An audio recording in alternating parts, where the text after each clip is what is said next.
미국의 공화당 정치인 가운데 미치 맥코넬이라는 사람이 있습니다. 그는 1984년도에 정치에 입문을 해가지고 지금까지 총 7선의 성공을 한 대표적인 공화당 정치인입니다. 그는 현재 공화당의 상원 원내 대표이기도 한데요. 그가 2007년도에 임기를 시작해서 현재까지도 원내 대표의 자리를 지키고 있습니다. 그는 미 상원 최장수 원내 사령탑에 손꼽히는 사람인데요. 그는 1942년생으로서 현재 나이 81세인 정치인입니다. 그가 근래에 미국 의사당에서 기자회견을 가졌었습니다. 그때 한참을 그가 이야기를 하다가 갑자기 그가 보였었던 모습이 화제를 모으게 되었습니다. 영상을 잠시 한번 보시면요.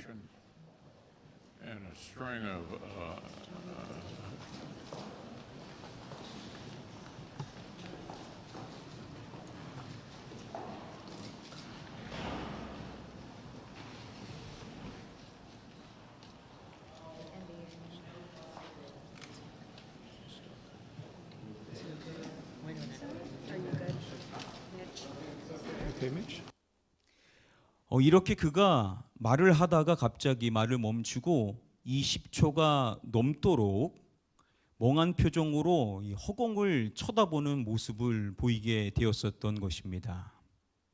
결국 나아지지 않자 당황한 관계자들이 결국 그를 부축하여 단상 뒤로 데리고 가게 됩니다. 이후에 보좌진은 그가 잠시 어지러웠을 뿐이다 라고 해명을 했지만 이 일 이후에 다시 미국 정계에서 논란으로서 이루어지게 된 것이 바로 정치인의 나이 문제가 도마 위에 오르게 되었었습니다. 그는요, 2026년까지의 자신의 이 임기를 끝까지 할 것이다라는 의사를 표명한 적이 있었습니다. 미국 공화당 대선 주자인 니키 헤일리가 이 사람에 대하여서 이야기를 한 적이 있습니다. 그에 대해서 이야기를 할 때 그는 분명히 훌륭한 정치인이고 훌륭한 지도자다라고 이야기를 꺼냅니다. 자, 그런데 그녀가 그에 대해서 이야기했었던 마지막 내용이 언제 물러날지를 알아야 한다라는 이야기를 했습니다. 이제 나이가 너무 많다라는 것이죠. 건강상의 문제가 있기 때문에 더 이상 그 자리를 지키기가 어렵다라고 그녀가 이야기를 한 것입니다. 이것을 소개해 준 영상의 댓글을 보니까 이 정치라는 것이 마치 아편과 같다라고 이야기를 하면서 시작할 때와 그만둘 때를 아는 것이 정말 중요하다라는 코멘트를 남겼습니다. 정치라는 것이 그렇죠. 권력입니다. 이 권력의 맛을 한번 보게 되면 이것을 놓기가 참 힘들다라는 것이죠. 그래서 자신은 계속해서 할 수 있다라고 생각을 할지 모르지만 다른 사람들은 보이는데 본인은 그것을 바르게 판단을 하지 못하고 끝까지 사람이 쥐려고 하는 특징이 있다라고 이야기를 했습니다. 꼭 정치만 그렇겠습니까? 우리도 뭔가 욕심을 갖게 되면 나의 현재의 모습을 우리가 바르게 진단을 하지 못하게 되죠. 왜냐? 이것을 지고 싶은 욕심이 있다 보니까 그것을 지려면 어떻게든 자신은 괜찮다라고 생각을 하기 때문인 것입니다. 뭐든지 욕심이 사람의 눈을 가리게 되는 것이죠. 저와 여러분들은 이 수예배를 통해서 사무엘 하의 말씀 계속 이어서 살펴보고 있습니다. 우리가 지금 19장의 말씀에 머물러서 말씀 함께 살펴보고 있는데요. 오늘은 31절부터 39절까지의 말씀을 함께 고찰해 보고자 합니다. 우리 본문 시작의 말씀 함께 한 목소리로 읽어보겠습니다. 시작. 길르앗 사람 바르실레가 왕이 요단을 건너가게 하려고 로글림에서 내려와 함께 요단에 이르니. 우리가 계속해서 살펴본 것처럼 다윗이 압살롬을 피하여 마하나임까지 도망가요. 그곳에 있다가 결국 이제 역전이 되어서 다시 이제 그가 예루살렘으로 돌아가기 위하여 요단강을 건너기 전에 그를 맞이하는 사람들을 그가 만나게 되는 이야기들이 계속 이어지는 것입니다. 자, 오늘은 바르실레라는 사람이 나오게 됩니다. 이 바르실레가 로글림이라는 곳에서 요단으로 오게 되었었던 것입니다. 오늘 말씀은 왜 그가 요단에 온 것인지를 분명하게 밝혀줍니다. 왕이 여기를 건너가게 하려고 라고 말씀을 해줍니다. 어디를 건너가려고요? 요단을 말하죠. 왕이 요단을 건너가게 하려고 그가 요단으로 왔다라고 말씀해 줍니다. 나중 이어지는 말씀을 보면 그가 친히 왕에게 밝힙니다. 자신이 왜 왔냐면 왕을 모시고 이 요단을 건너가려고 자신이 온 것입니다 라고 그가 친히 자신이 온 목적에 대해서도 이야기를 하고 있습니다. 그가 온 이유는 왕으로 이 요단강을 건너가도록 하기 위하여서 친히 왔다라는 겁니다. 자, 그러면 여러분, 요단강을 건너는 것이 뭐가 그렇게 중요한 것이기에 이렇게 사람들이 계속해서 찾아왔었던 것일까요? 한 기독교 방송에서 이 요단강을 소개해 준 적이 있었습니다. 그 방송에서 진행하시는 분이 요단강에서 래프팅을 하는 모습을 보여줬었는데요. 그때의 장면을 잠시만 보시면요. 요단강이 이렇게 거친 물이 흐르는지는 몰랐어요. 오호! 요단강 너무 거칠어요. 이렇게 요단강이 거칠다라는 모습을 보여줬었습니다. 항시는 아니겠지만 언제든지 요단강의 물이 매우 거칠 수 있는 환경이었습니다. 왕이 거기를 건너가도록 함에 있어서 왕만 가는 것이 아니라 그를 따르는 가족과 사람들이 다 그 요단강을 건너가야 되는 상황인 것입니다. 얼마든지 위험할 수 있고 또 그를 적대하는 세력이 나타나게 되면 위험한 상황이 발생할 수가 있는 것입니다.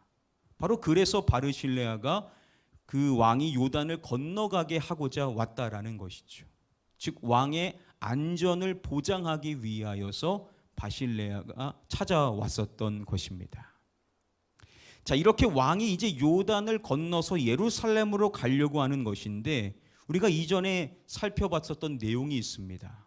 왕이 헤브론에서 그를 잡고자 쫓아오는 압살롬을 피하여 예루살렘에서 도망가서 요단강을 건넜었죠. 참 어렵게 그때 건너지 않았었습니까?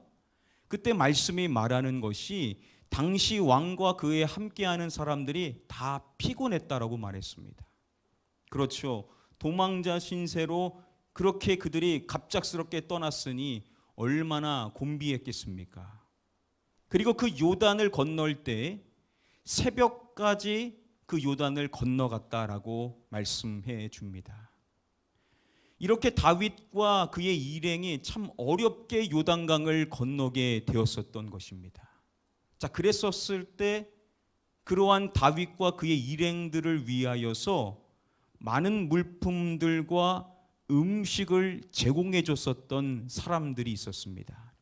세 사람이 있었는데요. 그 가운데 마지막으로 나왔었던 사람이 누구냐면 바로 그 사람이 바르실레입니다.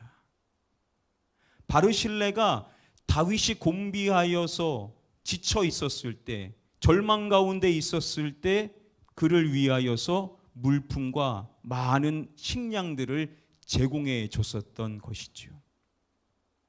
그래서 오늘 본문 말씀에 보면 바르실레에 대해서 말할 때 왕이 마하나임에 머물 때에 그가 왕을 공개하였더라라고 말합니다.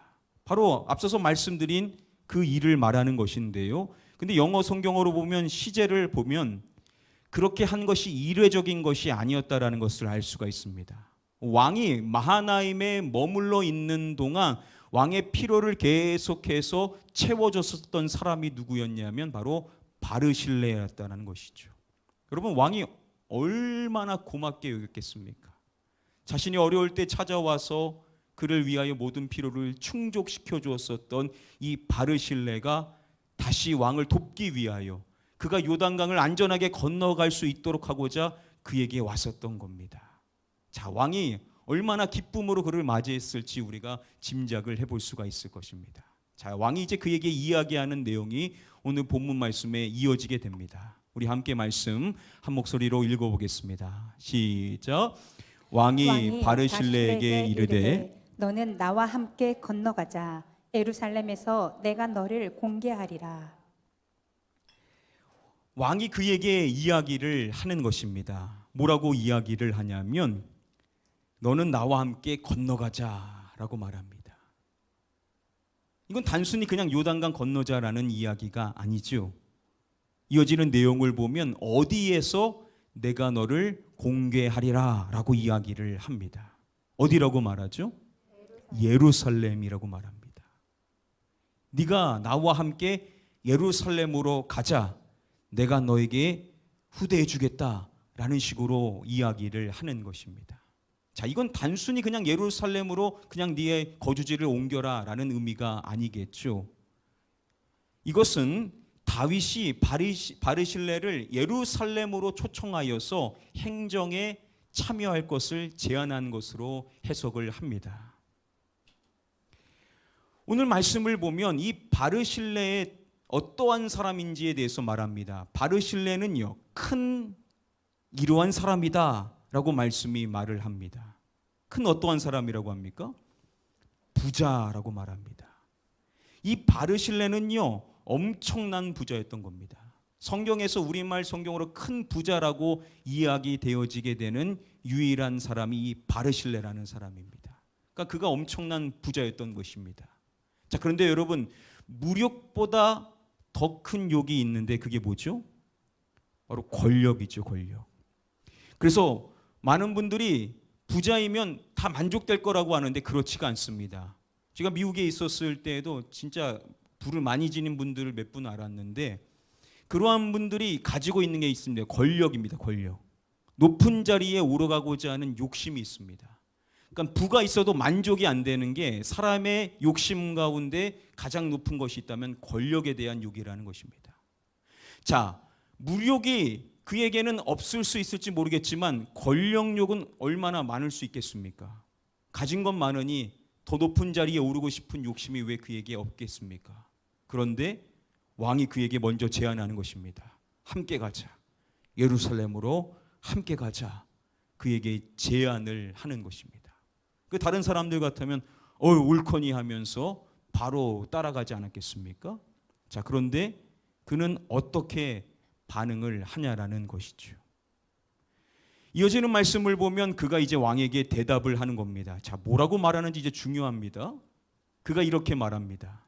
내 생명의 날이 얼마나 있사옵겠기에 어찌 왕과 함께 예루살렘으로 올라가리이까. 자신이 살 날이 얼마나 남았다라고 제가 이제 왕과 함께 예루살렘으로 올라가겠습니까? 라고 그가 이야기를 하는 것입니다. 자, 그리고 그가 친히 자신의 나이를 밝히죠. 자신의 나이가 얼마라고 합니까? 80세라고 말합니다. 현재 그의 나이가 80세인 것입니다. 그러면서 그가 말합니다. 어떻게 좋고 흉한 것을 분간할 수 있사오며, 자신이 어떻게 뭐가 좋고 뭐가 좋지 않은지에 대해서 이제 나이가 너무 많은 사람인데 어떻게 잘 분간할 수가 있겠습니까? 그리고 그가 몇 가지를 더 말하고 마지막에 보면 어찌하여 종이 내 주 왕께 누를 끼치리까 라고 말합니다. 제가 간다면 왕께 누가 될 수밖에 없을 것입니다 라고 이야기를 하는 것입니다. 자신은 폐를 끼치고 싶지를 않다라는 것이죠. 여기까지만 살펴봐도 그가 어떠한 사람인지를 우리가 알 수가 있습니다. 그는 왕을 위한 사람이죠. 왕에게 뭐가 이득이 되는지에 대해서 생각하고 왕을 위하여서 자신을 희생하려고 하는 사람임을 알 수가 있습니다. 그리고 우리가 앞서서 살펴본 것처럼 자신이 온 목적은 왕으로 안전히 이 요단강을 건너가려고 하게 하는 그 목적으로 왔다라고 이야기를 합니다. 그리고 이어서 그가 말합니다. 왕께서 어찌하여 이 같은 무엇으로 내게 갚으려 하시나이까. 그가 상이라고 표현을 합니다. 지금 이것은 왕이 제안하는 것은 뭐냐? 이게 상이라는 겁니다. 여러분, 상이라는 것은 받을 만한 사람이니까는 왕이 주려고 하는 거 아닙니까? 그러면 그냥 받으면 되는 거죠. 먼저 요구한 것도 아니고 자신이 그렇게 해달라고 요청한 것도 아닙니다. 그런데 왕이 자발적으로 그렇게 해주겠다라고 상을 주려고 하는 상황인 겁니다. 그런데 그가 거절을 하더라는 것이죠. 이제 그가 마지막으로 왕에게 이렇게 이야기를 합니다. 우리 이어지는 말씀 함께 한 목소리로 읽어보겠습니다. 시작. 청하건대 당신의 종을 돌려보내옵소서. 내가 내 고향 부모의 묘 곁에서 죽으려 하나이다.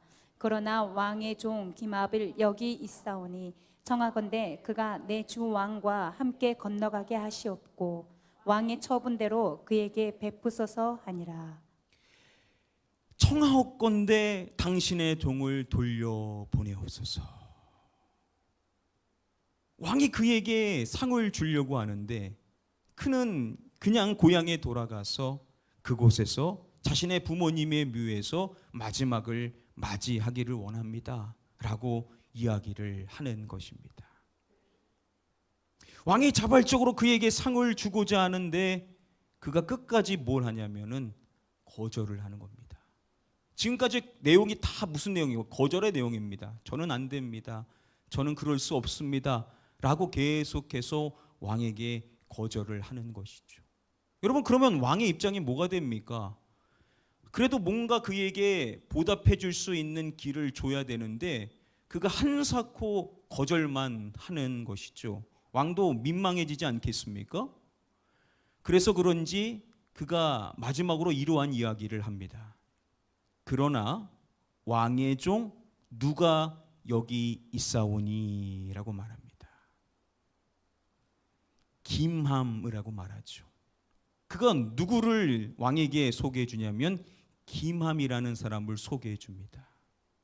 성경에는 분명히 나오지는 않지만 학자들에 따르면은 이 김함은 그의 아들로 추정되는 인물입니다. 그가 자신의 아들에 대하여서 이야기를 하면서 마지막으로 이렇게 요청합니다.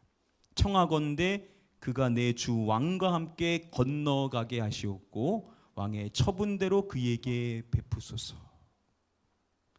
자신은 안 되지만 자신의 아들을 데리고 가달라. 그러나 왕께서 원하시는 대로 왕의 보시기에 좋게 여기시는 대로 그에게 베푸십시오 라고 왕의 뜻대로 하십시오 라고 이야기를 한 것입니다. 자, 그렇게 마지막으로 말하는 그에게 왕이 대답을 합니다. 이렇게 말합니다. 김함이 나와 함께 건너가리니 나는 누가 좋아하는 대로 그에게 베풀겠고 라고 말합니다. 그는요, 왕에게 왕이 좋게 여기시는 대로 해달라고 말했죠. 그런데 왕은 뭐라고 말하냐면 네가 라고 말합니다. 그가 나와 함께 갈 것인데 나는 네가 좋아하는 대로 그에게 베풀겠다라는 겁니다. 얼마나 다윗이 그에 대해서 기쁘게 생각했는지, 얼마나 고맙게 생각했는지를 알 수가 있죠. 그에게 직접 해줄 수는 없지만 그의 아들을 네가 원하는 대로 해주겠다라고 이야기를 하는 겁니다. 여러분, 사실 그가 가면요 그의 자녀들도 따라가는 겁니다. 그가 욕심이 있다면 자기가 가고 자기네 자녀들 다 따라가게 하면 되는 것인데 다 이야기하는 것이 아니라 아들 한 명을 말하면서 그 왕에게 아들을 부탁하는 건데 왕은 네가 원하는 대로 내가 해주겠다라는 것입니다. 그리고 또 이렇게 말합니다. 또 네가 내게 구하는 것은 다 너를 위하여 시행하리라. 그리고 네가 나한테 말만 해봐라. 뭐든지 요청하는 거 내가 다 너를 위하여서 해주겠다. 다시 한번 왕이 얼마나 그를 기쁘게 여겼는지를 알 수가 있습니다. 소원을 말해봐라. 나 그거 다 너를 위해서 해줄 거다. 이 정도의 이야기를 할 만큼 얼마나 그를 특별하게 생각했는지를 알 수가 있습니다. 자, 그리고 이제 드디어 다윗과 그의 사람들이 이제 요단강을 건너가게 됩니다. 자, 그리고 이제 그와 헤어지게 되는데요. 마지막으로 다윗이 그를 위해서 해주는 것이 있습니다. 말씀을 보면 왕이 그에게 이것을 비니라고 말씀합니다. 뭘 빌었다라고 하죠? 복을 비니. 마지막으로 그에게 해주는 것인데 복을 빌어주는 겁니다. 즉 그를 축복해 주는 것이죠. 얼마나 다윗이 그를 기뻐했는지를 또다시 알 수가 있는 것입니다. 이 김함이라는 명칭이 나중 예레미야 41장 17절 말씀에 보면 나옵니다. 애굽으로 가려고 떠나 베들레헴 근처에 있는 게록 기맘에 머물렀으니 라는 말씀이 있습니다. 자, 여기서 이 게록 기맘, 기맘이라는 단어가 바로 우리가 앞서서 살펴본 그 바르실레의 아들의 이름입니다. 이 게록 기맘을 공동 번역으로 보면 기맘의 숙소라고 번역을 하고 있습니다. 학자들은 추정하기를 다윗이 그의 아들인 기맘의 땅을 하사했고 그가 그곳에서 숙소를 지었던 것으로 추정을 합니다. 왕이 바르실레를 얼마나 기쁘게 여겼는지를 알 수가 있는 것이죠. 그의 아들에게 땅을 하사해 주었었던 것입니다. 그리고 그곳에서 그가 숙소를 지어서 사람들을 받아주는 일들을 했었다라고 추정을 하는 것이죠. 그러니까 이것은 기맘이 잘나서가 아니라 그의 아버지가 베풀었었던 그 은혜로 인하여서 왕이 그에게 베풀어 주었었던 것이라는 거죠. 여기서 끝나지 않습니다. 이제 다윗이 마지막 순간을 맞이하게 될 때 자신의 아들 솔로몬에게 유언을 남기게 됩니다. 그때 신앙적인 유언도 하지만 사람들에 대한 유언을 남깁니다. 그때 7절의 말씀에 가서 보면 열왕기상 2장의 말씀에 그가 이렇게 말합니다. 마땅히 길르앗 바르실레의 아들들에게 은총을 베풀어 그들이 내 상에서 먹는 자 중에 참여하게 하라 라고 말합니다. 네가 마땅히 해야 될 것이 있는데 그게 뭐냐면 바르실레의 아들들이 있는데 그 아들들에게 은총을 베풀라라는 겁니다. 그래서 그들이 너의 상, 즉 왕의 상에서 먹는 자 중에 참여하게 하라 라고 이야기함으로써 왕의 식탁에 함께 하는 자로 그들에게 은총을 베풀라라고 말합니다. 그에게 기만만 있었던 것이 아니라 다른 아들들도 있었던 것이죠. 그 모든 아들들에게 은총을 베풀라라고 유언을 남겼었던 것입니다.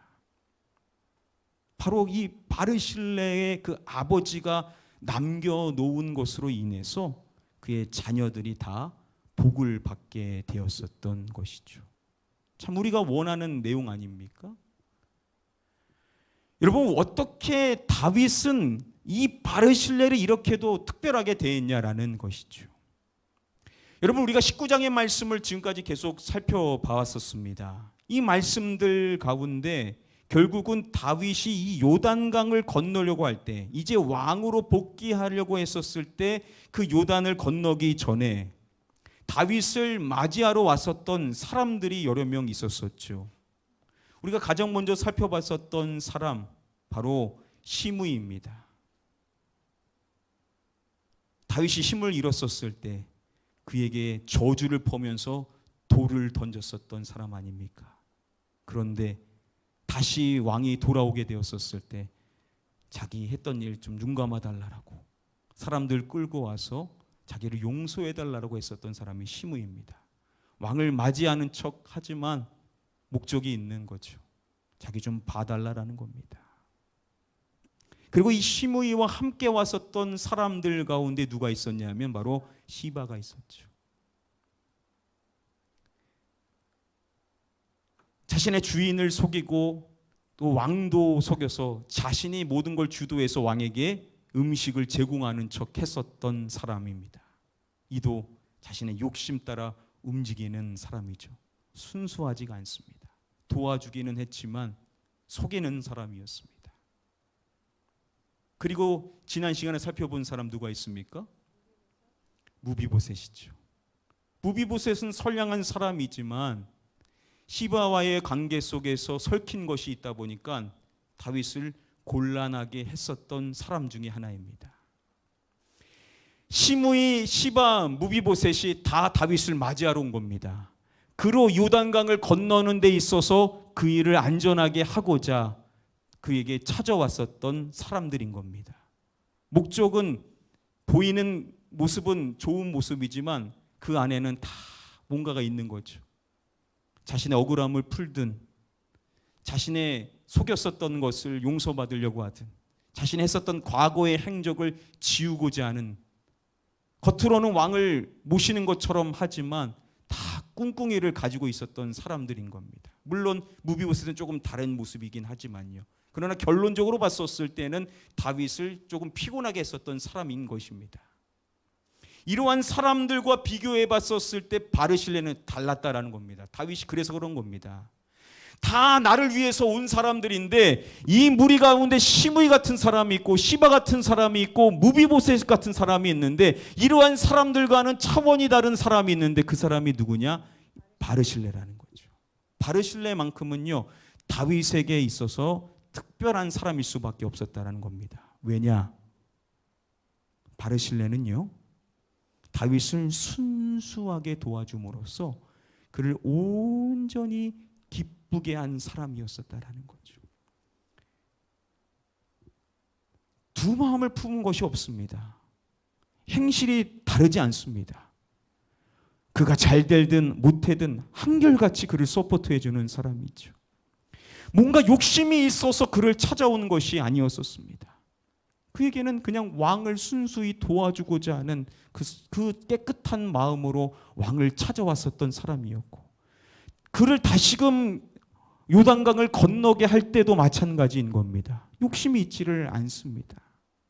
그렇게 다윗을 순수하게 도와주었었던 그의 그 모습이 결국은 바르실레에게서 끝나는 것이 아니라 오늘 말씀 안에서만 봤었을 때는 기맘을 말하지만 그 이후의 말씀은 그의 아들들을 다 은총받게 하는, 왕의 식탁에서 함께 참여하는 그 복을 받게 하도록 해주었었던 사람이 이 바르실레라는 사람인 거죠. 저는 이 바르실레 같은 사람이 되기를 간절히 소망합니다. 저로 인해서 제 자녀들이 제가 나중에 해줄 수 없는 일들을 주님께로부터 은총 받기를 소망하는 사람입니다. 어떻게 해야 되냐? 순수해야 된다는 거예요. 순수해야 된다는 겁니다. 욕심 갖고 이럴 때 잘하고 저럴 때 못하고 자기 필요할 때 잘하려고 하고 필요하지 않을 때는 모른 척하면서 자기가 뭔가 어려운 게 있었을 때는 인사 잘하려고 하고 그러지 않을 때는 모른 척하고 지나가고 이렇게 이중적인 모습으로 살아가서는 안 된다라는 거죠. 한결같이 순수하게 신앙생활을 하려고 하는, 두 마음 품지 않고 깨끗한 마음으로 주님을 섬겨 나가고자 할 때 하나님께서는 저와 여러분들의 후손들에게도 은혜와 은총과 복을 허락해 주실 줄 믿습니다. 우리는 바르실레와 같은 사람이 되어야만 될 줄 믿습니다. 여러분, 우리가 지금 신앙생활하는 건 여기서 끝나지 않습니다. 바르실레가 80이었습니다. 당시 80은요 강건하면 80이라고 하지 않았습니까? 그의 말대로 얼마 남지 않았던 겁니다.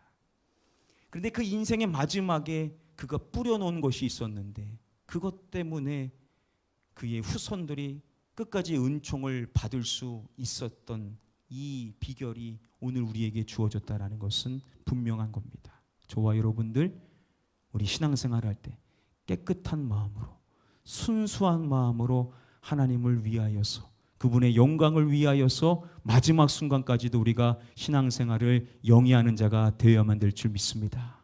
그래서 저와 여러분들의 자녀들이 우리의 후손들이 우리의 그 순수한 신앙생활을 통하여 하나님께로부터 은혜와 은총과 복을 받을 수 있게 되기를 주님의 이름으로 간절히 축복하며 축원합니다.